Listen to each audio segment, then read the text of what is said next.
Bonjour à tous, bienvenue dans notre émission Les sagas de la transformation. Au menu aujourd'hui, un groupe connu de tous, une véritable réussite internationale, celle de Toyota.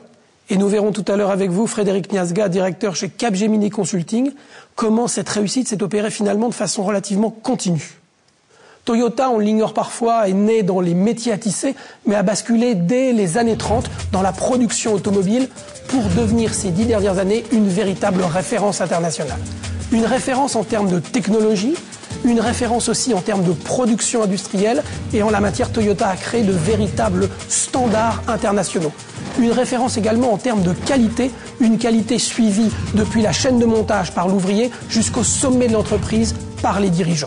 Et puis le dernier défi majeur dans l'automobile, le défi du respect de l'environnement. Et là aussi, Toyota l'a relevé avec le lancement de sa fameuse voiture Prius à moteur hybride, une véritable réussite commerciale.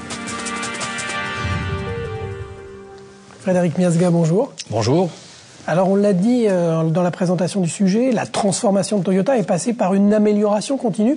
N'empêche qu'on peut s'empêcher de poser la question, est-ce qu'il y a un fait générateur ?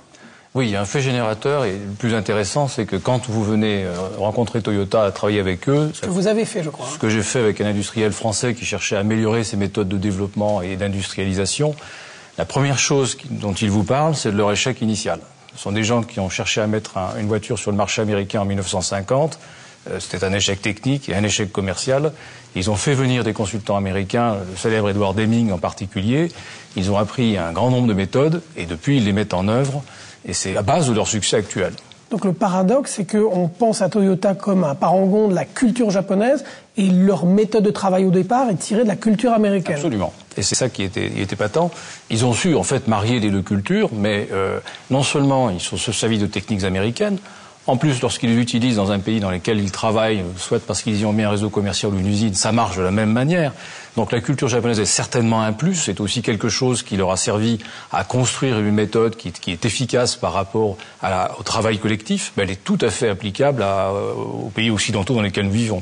Alors vous venez de parler de la méthode, il y a quand même une méthode Toyota, cette méthode qui a su créer, on le disait, des standards en termes de qualité, en termes de production, en termes de technologie. Comment on pourrait la définir, cette méthode ? C'est à la fois une méthode qui met le respect du client comme priorité numéro 1, qui fédère les travailleurs dans une action collective et qui, d'autre part, a une tolérance zéro par rapport aux problèmes de qualité. L'un des principes de Toyota, c'est que le management connaît le terrain.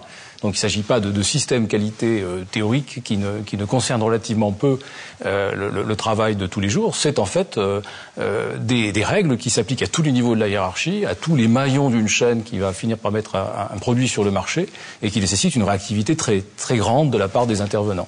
Pour résumer ce que vous nous dites de la méthode Toyota, c'est beaucoup de bon sens, mais surtout une exécution parfaite. Oui, c'est ça. Beaucoup de bon sens, beaucoup de management, beaucoup d'humains. Et effectivement, c'est dans l'exécution que non seulement ils sont parvenus au niveau où ils sont, mais c'est aussi dans l'exécution qu'ils arrivent à trouver mieux et ensuite à répliquer ces méthodes-là partout où ils sont allés dans le monde, puisqu'à chaque fois qu'ils ont voulu s'étendre, ils ont recopié exactement les méthodes qu'ils utilisent au Japon et ça fonctionne. Y compris en France. Y compris en France. Frédéric Miasga, merci beaucoup pour cette explication du cas Toyota. Merci.